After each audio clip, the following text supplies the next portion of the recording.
My name is Lynnette Stevens, and I want to come live with you guys this afternoon to share a dirt cheap fall craft idea with you. But before we get started on that, I wanted to take just a minute and talk about the purpose of my page, because since the last time that I went live, I have several new people that have started following my page. So first off, I want to welcome you. And second of all, I want to tell you that I have a real heart for teaching you to be creative and to create a cozy home. And in doing so, I don't like spending a lot of money when it comes to home decor. So hopefully, as you follow my page, I will give you ideas that are affordable, things that you can make for your home, gift ideas, especially with the Christmas season coming up. So for all of you that are new to my page, you've picked a really good time to come on, because I have lots of fun fall crafts planned for us and things that you can use to spruce up your home for the holidays. So thank you to my friend Chris for hopping on. I appreciate you. I hope that you had a wonderful time celebrating your 30th anniversary. So thank you for joining me, my friend. Anyway, what we're going to get started with today, guys, it doesn't get any cheaper.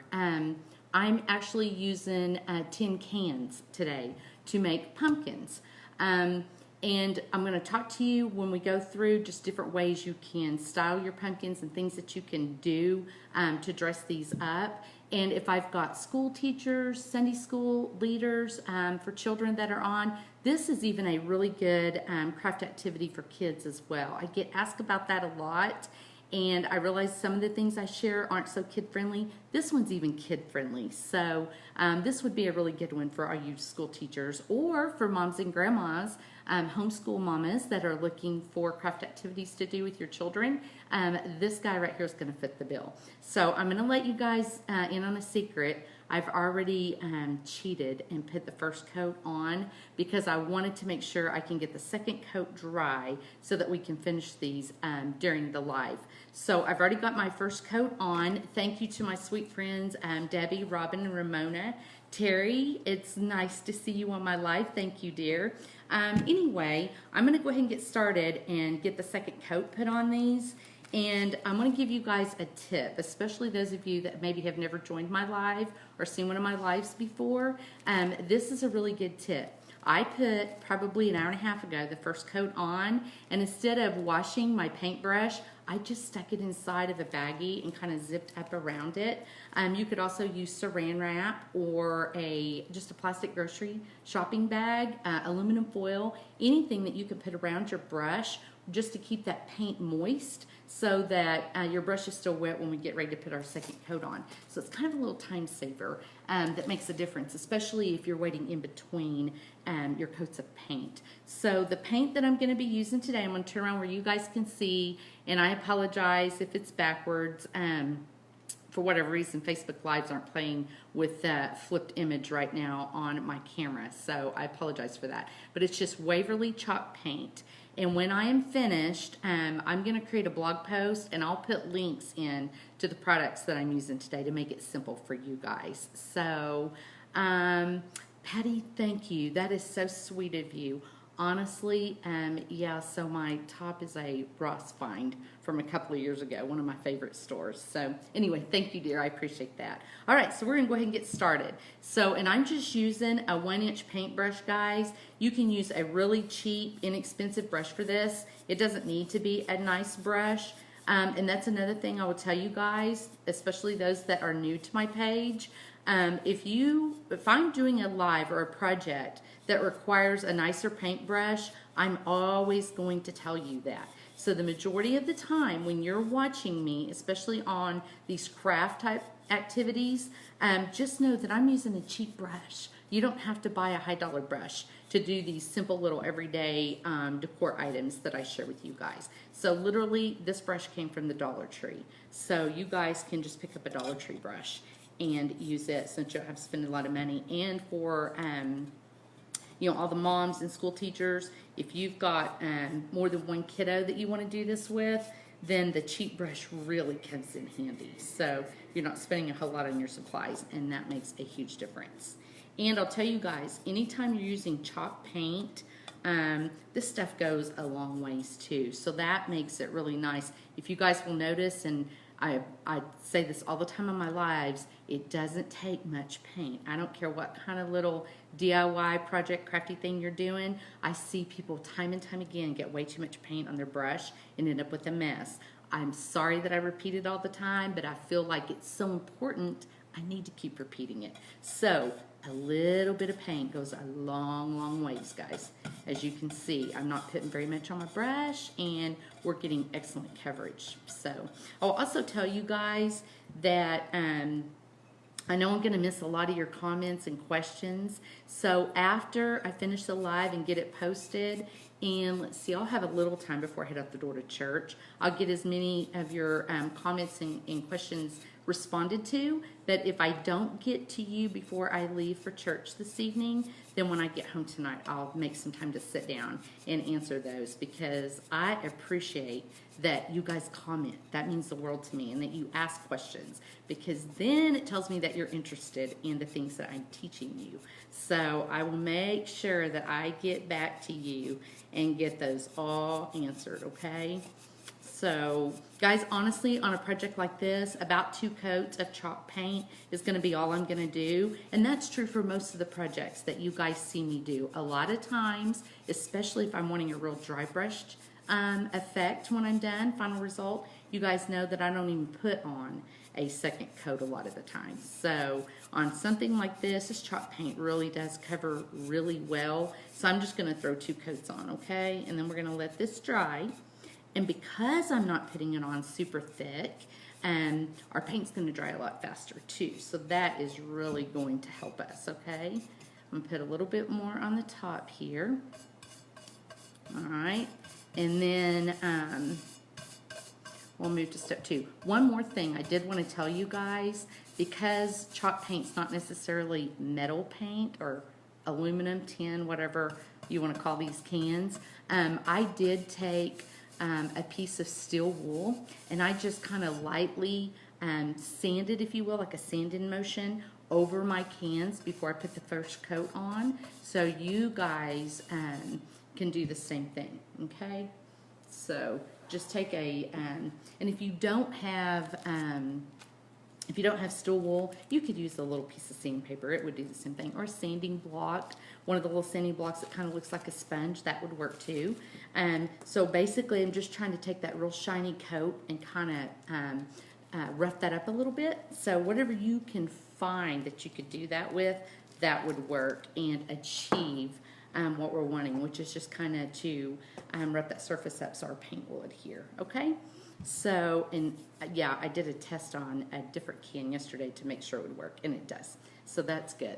All right, the second thing, while we're letting our paint kind of dry, I am using these little wood cups that you can pick up like at Hobby Lobby. I don't know, I don't think Walmart has them. I don't know that I've ever seen them there, but they have them at Hobby Lobby on the unfinished woodcraft aisle. So I picked these up. I actually had these left over from a project a couple of years ago, and I went in when I was looking for the stems for my pumpkins and decided that these guys would be perfect. So I decided to add those. Jessica, my sweet friend, thank you. Mwah!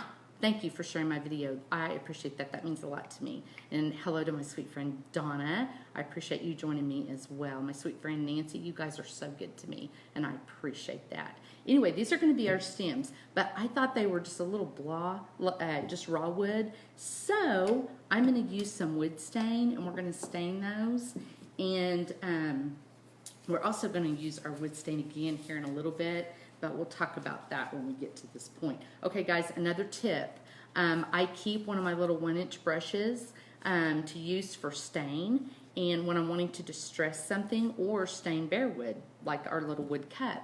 And what I do is the little, whatever rag, which I usually just use torn t-shirts, when I'm done staining my project or making my craft, I just wrap my paintbrush, just roll it back up. Actually learned this trick from my dad, because I used to clean my stain brushes for years. Every time I used it, I'd use some sort of paint thinner or mineral spirits or something and clean my brush. And I saw my dad doing this one day about 5 years ago. I was like, what are you doing? He's like, Well, if I just wrap this back up, you know, when I get it out the next time, the bristles might feel a little stiff, but once you dip it back into your stain, it loosens the bristles back up. Well, guess what? He's right. It works. So this is what I do now. Just wrap it back in your little stain rag. And then the next time you get it out, you're good to go. And you don't have to take that time cleaning in between.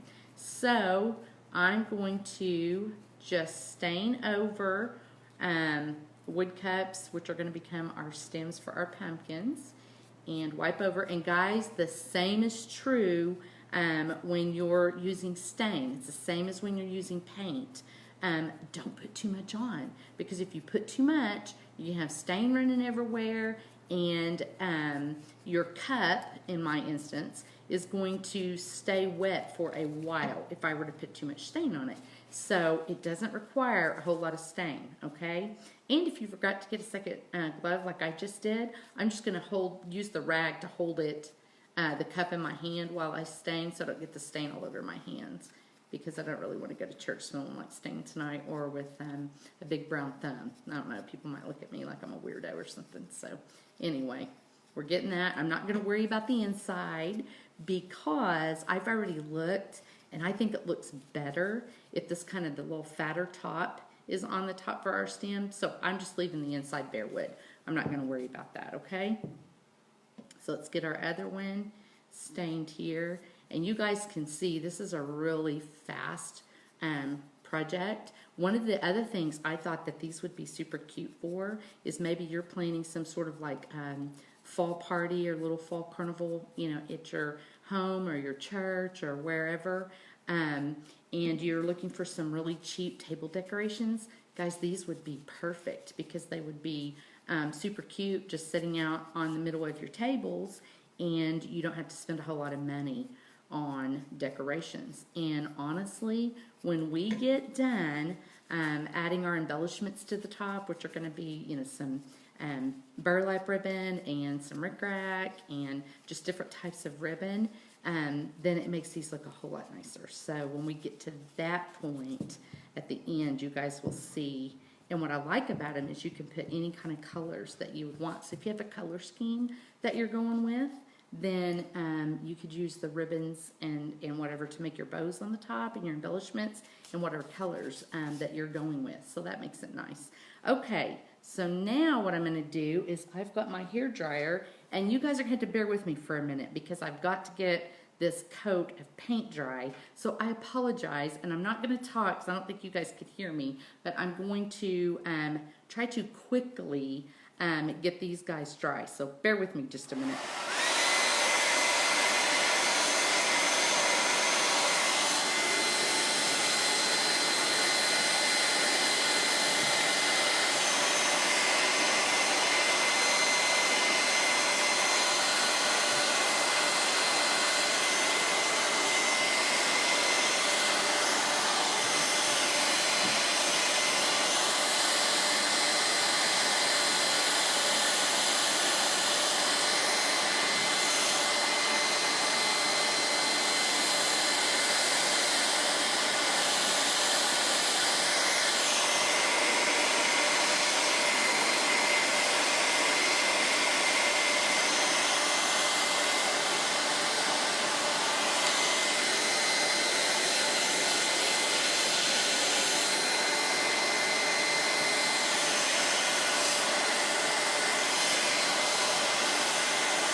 Okay, sorry about that, and thank you for being patient with me.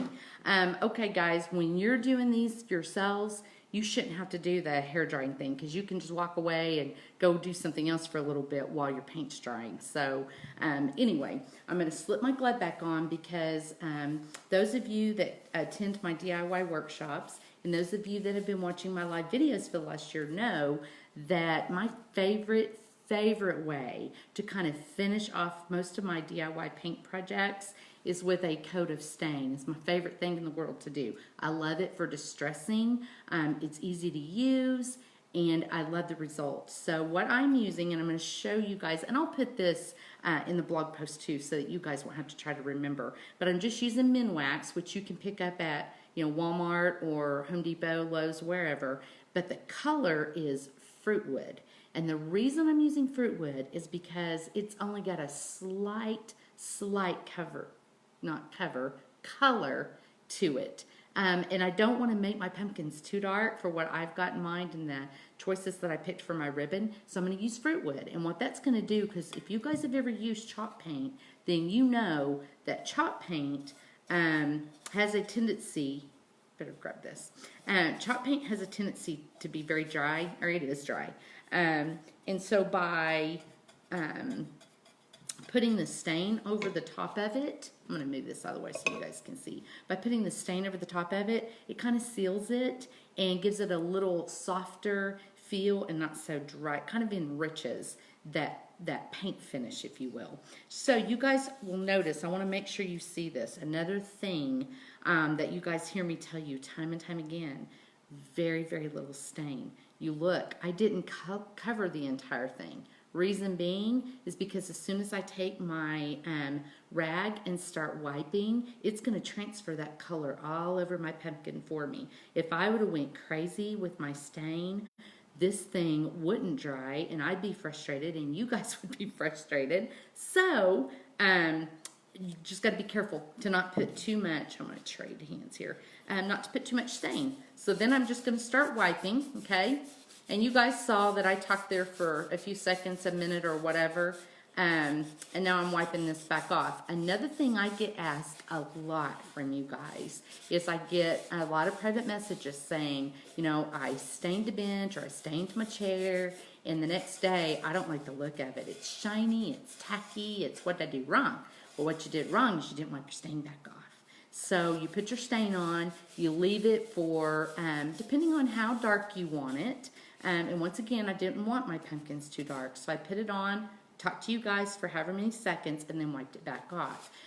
You can leave stain if you're, say you're staining, you know, using it to distress over a painted piece of furniture, or you're staining unfinished wood, or whatever for the first time. You can let your stain sit. I think the back of the can, I don't know if it says 10, 15, 20 minutes. You can let it sit for a few minutes. And that's just going to kind of darken the color, but don't walk away and leave it for an hour or two, because even after an hour you come back and your stain's already started its drying process and it is tacky and it is weird, and even if you start wiping, you're not going to be happy with your results, because it's going to come, when you wipe, it's going to wipe unevenly and it's going to want to adhere in places and stick, and you're not going to be happy. So just remember, you're using wood stain, you've got to wipe it back off at some point, and preferably, I would just say as a general rule of thumb, I wouldn't leave it over 15 minutes. So if you do that, you're always going to be happy with the result. Okay, so we've got our cans, and guys, I didn't think I should have held those up next to each other after I did the first one, just so you guys could see, you know, what stained versus unstained, how they looked. But anyway, and I can tell you my cans feel really good now. They're not all dry from the chalk paint, so that's nice. So the next thing we're going to do is I've heated up my glue gun, and let me get this one out of the way so you guys can watch. I'm just going to take the bottom of my cup, okay, and I'm going to put just a little bit of glue. And this is another thing, guys, you want to be real careful, because if you get too much, it's going to ooze out all the way around, and you're not going to be happy with the result. So just be careful about how much you're putting on, okay? And then I don't measure anything, guys, because in my world, nothing has to be perfect to make me happy, which is a darn good thing. But anyway, I don't measure, I eyeball. So we're just looking here, because after all, this crafting and being creative should be about having fun, not getting all stressed out about whether your pumpkin stands in the exact center of the pumpkin. Because after all, when we go pick our pumpkins, our real pumpkins for the year, for the fall to decorate with, how often is the stem perfectly, you know, centered on your pumpkin? Most of the time not. So it's okay. So now let me make sure I keep this out of the way. So again, just a little bead of glue, not getting carried away, okay? And then back to the center of our pumpkin on the big guy, okay? And I'm going to turn these in just a second so that you guys can cut, whoops, Well, that's great. I wonder if my stain is still too wet. Let's try that again, guys. And see, what did I tell you? Stuff's not always perfect, and it's okay. So let's do this again. And guys, when you do this at home, you let your stain dry for a couple of hours before you do this gluing process, and that won't happen to you, okay? So it's just because I just got through painting and staining, so it's still kind of wet. So it's not wanting to stick really good. I think that one, okay, that's better. All right, so that's how it kind of looks on the top.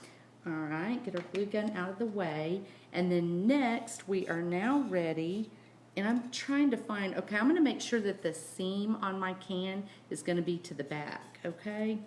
Let me look.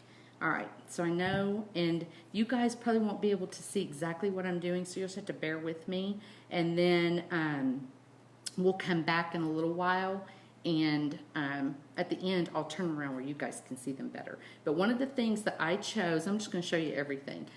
Guys, I don't throw away little pieces of ribbon. For my DIY classes, I save things a size, and I'm getting ready to show you why. Because this is gonna be perfect when I cut it in half to use on our 2 pumpkins to help embellish them. So I'm gonna use this stripe, and then I also picked this fun little burlap with black polka dot, and I found this super cute ribbon the other day that's wire basically with like little black pom-poms on it. So fun, and I'm going to show you guys in a minute why I'm in love with this stuff.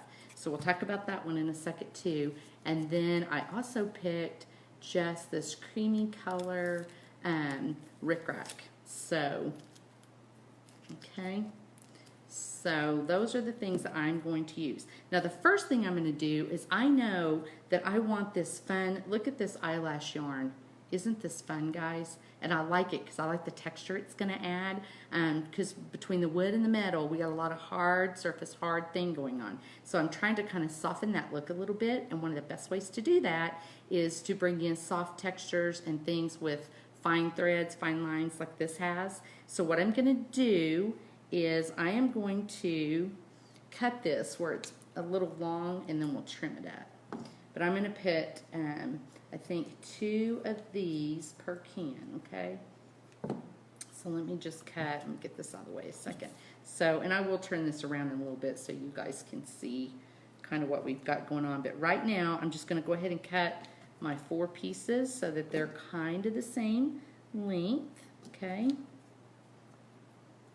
Okay, then we can get that eyelash yarn out of the way. Now, because I know I want these guys to hang down on my can, I'm going to put those on first, because my bigger kind of a bow, if you will, that I'm going to add for the embellishment, I want it to be up here when we're done. Let me move that over so you can see. So anything that I want hanging down, I need to go ahead and do that now, okay, before I get a big old southern girl looking bow tied on the top, and then it's going to be hard for us to wrap our eyelash yarn around. Okay guys, I just wrapped it around one time, and let me see, I'm going to do this one this way so you guys can watch. Literally, I'm just going to wrap this around, okay, just around our stem, and let that hang, all right?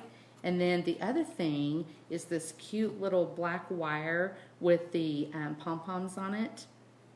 I want it to also hang down the front, but I am going to turn around and do it facing me, and then I'll show you guys what we're going to do from there, okay? So let's see here. Okay. All right, let's get this guy tied around. We're doing him the same way we did the eyelash yarn. Okay, just going to tie him. He's a little bit of a chore to get tied because the pom-poms get hung on each other. Okay, we got him.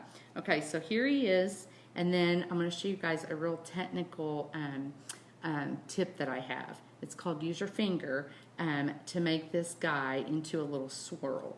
So I'm going to curl my wire ribbon by wrapping it around my finger, and then I'm just going to gently pull it back off, okay? And look how cute that is. So let's do the other one. Okay, so, and guys, like I was telling you, you can use any colors that you want. to make your pumpkins. You could paint your pumpkins white. You could paint your pumpkins a blue or a green or whatever color you want, and then just add your ribbon choices to it. So there's that guy. So now we're going to do that one more time. See about what we need. Okay. And then we're going to tie him around. And then don't worry, I know these are kind of long and hanging down, and if you like that, you can leave that. But I'm probably going to trim those here in a minute, okay? But we'll get all of this on and probably go ahead and do our top embellishments also. Like what it's kind of resemble a bow, if you will. And then we can look and see. I got to turn this around. Sorry, guys. This little guy is kind of hard to tie because of his. Okay. All right. Now we got him. So again, and listen, you don't use your finger, or if you want, maybe you want a smaller curl, so you could use anything that's around like a pencil or a pen would work great. The handle on a wooden spoon, I've used those before to do the curling in my ribbon, and that works real good too. So there's that guy, and then we'll just repeat it one more time. And to me, I thought this also kind of reminded me of the, are they called tendrils? I don't know. Whatever they're called, you know, the wiry things that come out of the pumpkins. So if somebody knows what those are called, you can type them in the comments because I can't remember. But anyway, it kind of reminds me of those. So I think that's pretty cute. All right. So here's where we're at so far. All right. And then I'm going to make our second little embellishment. We're going to need this. All right, guys. So what I'm going to do is I'm just going to fold this kind of in half. And as you can see, both ends of my ribbon right now are cut at an angle. So I'm also going to cut this guy at an angle, okay? To keep that kind of that same look going. And then what we're going to end up doing is we're going to end up gathering it kind of in the middle. And I'm going to look to see, and guys, you can just play with this and see what you like best to figure out where you want, you know, the polka dots versus the stripes or whatever. I'm going to hold this up next to our pumpkin and decide if I think this is long enough itself, which I think it is. So I'm going to let this be my back guy, and I'm going to put my polka dot on the top, okay? And what I'm doing is I'm just making my polka dot a little bit longer than what my striped ribbon is. All right, so we'll get this guy cut right quick. Okay, and then I think on this one, because these ends are already kind of cut at an angle, I'm just going to leave this one square. But you could, if you want, you know, fold this in half and cut yourself a V if you wanted almost like the cat ears shape on the end. But I'm not going to do that this time. I do that on other bows, but I'm going to leave this one. Okay, and then I'm going to cut my rickrack because I'm going to throw some of that in there. Okay, and my rickrack, you guys, I'm just kind of making it about the same as my polka dot ribbon, but once again, you play with it, you look at it, and just whatever looks good to you, that's what you do. So there's no right or wrong or hard fast rule for how you do this part, okay? All right, so let's get all of that out of our way. And I'm going to show you guys how to put this together, and we're almost done. So as you can see, these go really, really fast, guys. All right, so there's that. And then I'm going to go ahead and get us a piece of, I'm just using the little jute rope to tie the center of our bow. And then I'll use this also. Actually, I don't think I am going to wrap it around. I think we'll just hot glue it on today. Sometimes after I've tied this around the bow, then I use these long 2 pieces I have left to tie it around the pumpkin stem. But because we tied our other 2 ribbons on, it's already getting kind of busy. So I'm just going to cut this when we're finished, and we'll just hot glue the back, okay? So this one's real simple, guys. I'm just going to start pinching, okay? From the center, about the center there. And like I said, no measuring. We're just eyeballing because it doesn't have to be perfect. We're just going to pinch, okay, about the center, and then take your rope and tie it around,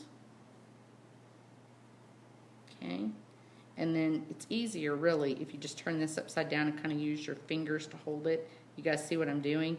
Plus it gives you one more chance to kind of look at your spacing to see if you've got the same amount of ribbon on either side of your bow. So I'm real happy with the way that looks. So I'm going to go ahead and pull that tight. All right, and then I'm going to tie it off one more time to make sure it doesn't move on us. Okay, and then I'm going to cut this excess rope off. Okay, and set that guy aside, and I think this piece is probably long enough to do that. So, all right, same thing. We're just going to repeat the process one more time, making sure that we get what kind of looks like the center. Start pinching till it goes to the middle. Okay, and then when you feel like that's good, take your rope, lay it across the front, turn your pile of ribbons over, and tie. Okay, hang on here. And then you can look back here too to kind of make sure you're still in the center. And then I want to straighten up. My big striped ribbon is trying to curl back on me, so I just let off of my string a little bit so I could straighten that. Now I like it, so now I'm going to do my final tie so it can't move. We're going to cut off the excess, and we're going to glue these guys on. Okay, and I'm going to look. This guy kind of looks like he turned out a little bit bigger, so I'm going to use him on my bigger pumpkin, and then I'll use the smaller one on the smaller guy. And at this point, guys, because my ribbon has wired edges on it, I'm just kind of playing with it and moving it around, fluffing it out a little bit, and like where my rickrack is, I'm pulling that kind of apart to almost make like what looks like an X, just so that it looks neat. And I'll be honest with you, I almost think in the center there, it could have one more piece of rope, not to help secure our ribbon, just for the looks. I think it makes it look, yeah. See, the center looks a little bulkier with the second one, so I think that helps it. So let's put that on. And you guys, that's just a personal preference. So you may look at it and like it with just one. But we're going to add one more because it doesn't take but just a minute, and it really does kind of bulk that up and make it look a little nicer. So let's put that on next. Okay. All right. Okay, much better. And then, like I said, just play with your ribbons, and we might even, once we get them on the pumpkin, we may want to straighten them or do something else to them when we get them on there as well. So this is the one going on our big guy. So what I'm going to do is I'm going to just stick some hot glue where kind of I know where I want this. I'm just going to stick hot glue there and stick this guy on. You guys, I think it's pretty cute. Let me turn around so y'all can see it. Okay, so, and I'm just going to hold pressure there for a minute, not even a minute, for a few seconds, I should say, till we make sure that our glue has kind of adhered. And once we know it's got it stuck, then we're good. Okay, so there's that guy, and then we're going to take our second guy.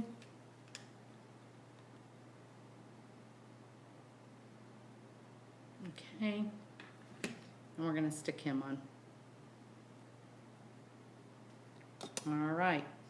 Okay, so we're going to, let me just hold down on this guy for just a second. Make sure we get him.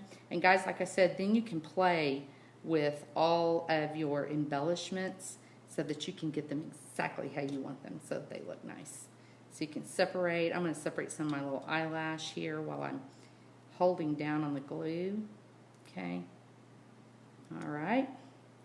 And in the process of that, I can tell you one thing. I'm going to give my eyelash yarn a little bit of a haircut because I don't necessarily want those hanging down and laying on the front. If you like that, then you leave that.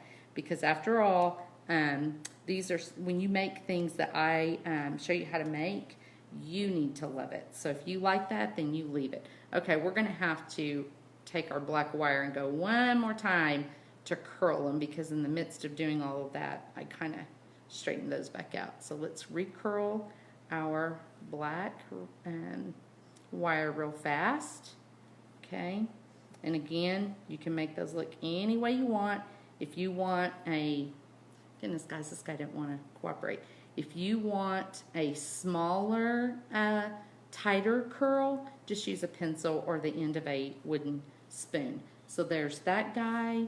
And guys, I can tell you, if you decide to do these with kids, they're going to be ecstatic because these really do turn out super cute, and they're going to be thrilled to think that they made something like this. So hopefully this will inspire you guys to give it a try. Okay, so then it's just a matter of looking to see how you want to separate out your eyelash yarn and how you want to look at your bows. But there it is. So pretty simple.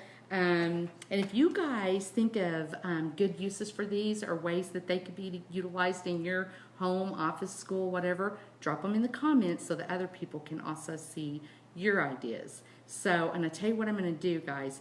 Facebook doesn't want us asking you all to share our videos anymore. So I don't want to break the rules. I'm not going to do that. But what I am going to do is periodically, when I come on and do a live with you guys, I'm just going to pick one of you that comments and privately send you a message, get your address, and send you a little happy mail from me to let you know how much I appreciate you guys for following my page. What I will ask you to do is, if you guys have family members or friends that you think would enjoy my page and see my little DIY ideas, if you would tell them about my page, I would really appreciate that. So anyway, guys, I hope this has inspired you today to have a little fun with your tin cans that otherwise would have just gone in the garbage anyway, and turn them into something fun that you can use around your home or maybe on your little fall parties that you've got coming up. So I'm going to take just a second here. Darlene, that is music to my ears. You guys, my sweet friend, lifelong childhood friend Darlene, said she just went and dug her cans out of her trash. You just made my day. That is awesome. Thank you, Jess. I appreciate that. Kim's got a good idea to buy coffee cans to make them. I need to buy coffee in cans to make these. Yes, because then you can make the taller ones. And Kim, thank you, because I meant to bring this up to you guys today, and had you not said that, I would have forgot. I know for a fact, guys, like Bush's baked beans, they'll come in the taller type cans, and I thought that would be real cute. So I could even go back later on if I end up getting some of those Bush's beans here pretty soon, because I know that's one that comes in a taller kind of skinny can. I can make another one to add to the back of my two and give a little more height to the setting on these. So that would be really cool. So you guys, spaghetti cans. Yes, my friend Jessica, and if you guys aren't following my friend Jessica over at the Wreath Cafe, you need to go follow her. She makes gorgeous wreaths. So go check her page out and show her some love too. But she's right. Spaghetti cans are also taller, so those would make really good ones. So Terry, you're welcome. Thank you so much. I appreciate you joining me today. Anyway, if you guys have ideas or questions, comments, put them in the comments, because guys, I go back and read every one of your comments because they matter to me, and I try to answer every one of your comments because they matter to me, and you guys matter to me. So I appreciate you guys for following me. I appreciate all your comments and all your love and all your support. It means the world to me. So thank you guys so much. Dolores, honey, you are welcome. Thank you for joining me today. I appreciate it. And to my cousin Kristen, thank you. And my cousin Lana, thank you girls for showing me love today and hopping on. So, Jess, I know it happens to me too. I don't know why it posts our comments twice sometimes, but oh well. Facebook, I guess, sometimes has a mind of its own. Anyway, I appreciate you guys. I'm going to be back on in the next few days. That's another thing I did forget to tell you at the beginning. I'm going to be doing primarily fall ideas right now, sharing lots and lots and lots of just super cheap, super affordable, super easy fall craft ideas with you guys. And I might sprinkle in a couple of everyday items, but I have been hoarding is probably the only word you can use for it. I'm sure Mr. Stevens would tell you it's definitely hoarding. I've been hoarding things like these cans to do fall ideas with you guys for many weeks now. So I've got lots and lots of fall ideas that I'm going to share with you, and then maybe an everyday thing snuck in here and there. But anyway, so be looking for some more fall ideas coming your way. I appreciate you guys. Thank you so much for joining me on my live today, and I'll get to your comments here in a little bit, and then probably have to finish those up later tonight. Thank you guys so much, and I'll see you guys next time. Bye-bye.